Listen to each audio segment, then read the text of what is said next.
ഉപ്പും മുളകും വീട്ടിൽ ഇന്നൊരു തീറ്റ മത്സരം നടക്കുവാണ് സിദ്ധുവും കേശവും തമ്മിൽ. നമുക്കതിൻ്റെ ശബ്ദങ്ങളൊക്കെ ഒന്ന് നേരിൽ കേട്ടാലോ? കൊള്ളാം, നല്ല രസകരമാണ്. ഞാൻ നിങ്ങൾക്കായിട്ട് ആ ശബ്ദങ്ങളൊന്ന് കേൾപ്പിക്കാം.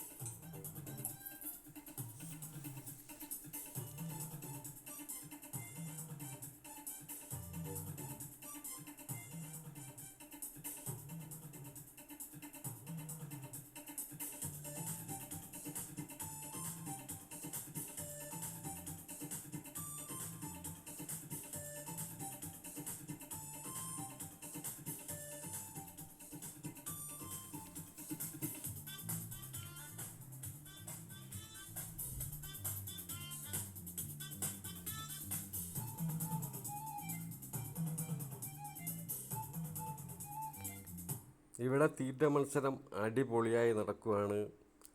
ആര് ജയിക്കും ആര് നോക്കുമെന്ന് പറയാൻ പറ്റാത്ത വിധത്തിലുള്ള മത്സരമാണ് നടന്നുകൊണ്ടിരിക്കുന്നത്.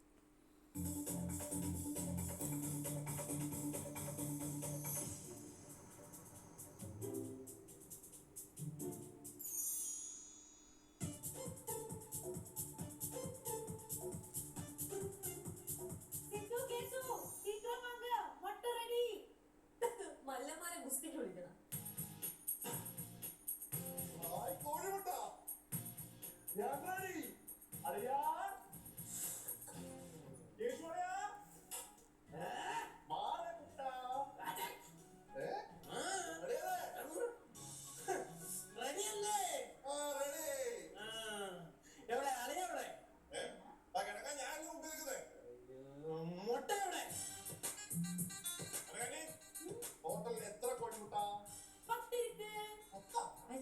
ஐயோ புதுசா நான் புழுங்கி வச்சிருக்கேன். முதல்ல இந்த 10 முட்டையை சாப்பிட்டு முடியுங்க. அதுக்குள்ள நான் எடுத்துட்டு வருவேன்.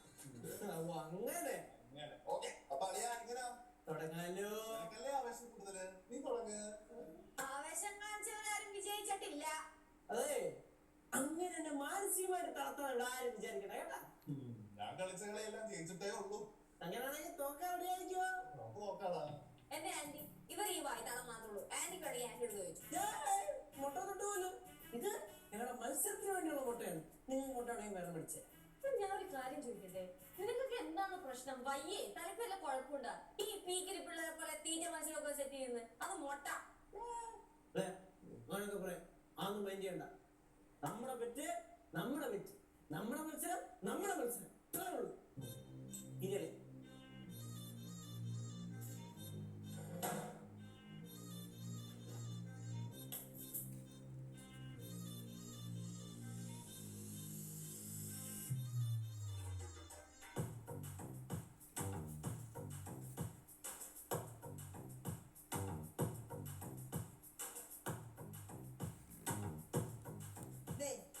രണ്ടുപേരോടും കൂടെ ഒരു കാര്യം പറയാം. നന്നായിട്ട് ചവച്ചരച്ച് കഴിക്കണം. ദഹിക്കത്തില്ല, മുട്ടയാണ്. ഇതൊക്കെ ഈസി പീസി കേസല്ലേ മുമ്പ. കേസ് നിനക്ക് ഒരു പൂ പറിക്കുന്ന പോലുള്ള ലാഭത്തോടെ ഞാൻ വീഴുമ്പോൾ 1 2 3.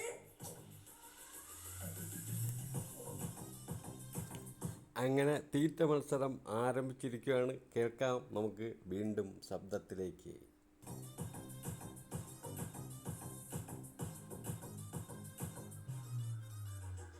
നമസ്കാരം, പുതിയൊരു വീഡിയോയിലേക്ക് സ്വാഗതം. അപ്പോൾ ഇന്നത്തെ എപ്പിസോഡിൻ്റെ ശബ്ദം നമുക്ക് നേരിട്ട് ഒന്ന് കേട്ടാലോ ഈ വീഡിയോയിലൂടെ?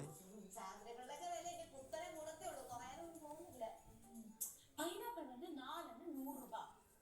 நான் ஒண்ணு வாங்கிட்டேன். நம்ம இதை வச்சு பைனாப்பிள் புளிശ്ശേരി வைக்கலாமா? അങ്ങനെയാണെങ്കിൽ ഇന്ന് പൈനാപ്പിൾ പുളിശ്ശേരി കൂട്ടി ചോറൊരു പിടിയുണ്ട്. അല്ലെങ്കിൽ ചോറ് പിടിക്കാത്ത പോലെ. ശരി, കഴിക്കേണ്ട പ്രായത്തിൽ ഇവിടെ കഴിക്കാൻ. அது கரெக்ட். கேசு, நீ வந்து என்ன கொடுத்தாலும் முழுசா சாப்பிடுவல. തിരിച്ചടിക്കുന്നല്ല ഞാൻ അളിയൻ വലിയ തീറ്റക്കാരനാ. അങ്ങനെ നല്ലതാ, അത്യാവശ്യം കുഴപ്പമില്ലാണെങ്കിൽ. ഇപ്പൊ ഇതിന് കുറവാ സിദ്ധു. പണ്ടൊക്കെ ഉണ്ടല്ലോ എങ്ങനെയൊക്കെ പോയാലും ഒരു 12-14 ദോശ കഴിക്കുകയാണ്. ഇപ്പോഴും വലിയ കുഴപ്പമില്ലാതെ കഴിയും, 8-9 കഴിയും. കടയിൽ പോയിട്ട് ഇവിടെ വന്നിരിക്കുക, അടുക്കളയിലോട്ട് വരുന്നില്ലയോ? ദേ പറയമ്മ, എന്തോ ആന്റി ഇത്? കടയിൽ പോയിട്ട് വന്നതിന് ഉടനെ അമ്മൂമ്മ ഹാജർ വെക്കണം പറയാൻ പറ്റേ? ഹാജരമ്മ. അമ്മ നമ്മളെ പടവലത്തെ പറമ്പില്ലേ പൂർത്തിച്ച കിടപ്പുണ്ടോ? ഇഷ്ടംപോലെ കിടപ്പുണ്ട്. പൂർത്തിച്ചക്കയോ? പൈനാപ്പിൾ. തിരുവനന്തപുരം പൈനാപ്പിൾ അങ്ങനെ പറയാ കൈത ചട്ടാന്ന് പറയാം. അമ്മൂമ്മ പഴുത്താണ് ആ പഴുക്കാറൊക്കെ ആയി വരുന്നു. അങ്ങനെയാണെങ്കിൽ കൊണ്ടുവന്ന് ജ്യൂസ് അടിച്ച് കുടിക്കണം. അതിന് നിനക്ക് പഴുക്കണമെന്നൊന്നുമില്ലല്ലോ, പച്ച കിട്ടിയാലേ വെട്ടി ഒഴുകുമല്ലോ. അതിന് അതിൻ്റെതായ ടേസ്റ്റ് ഉണ്ടോ? ஐயோ சித்து ஒரு வாட்டி படவலத்துல ஒரு வரிக்க சக்க கொண்டு வந்தாங்க. ஒரு சொல இவன்ட்ட டேஸ்ட் பண்ண சொன்னோம். ஆனா இவன் என்ன செஞ்சான்னா அந்த சக்க முழுசா இவனே சாப்பிட்டான்.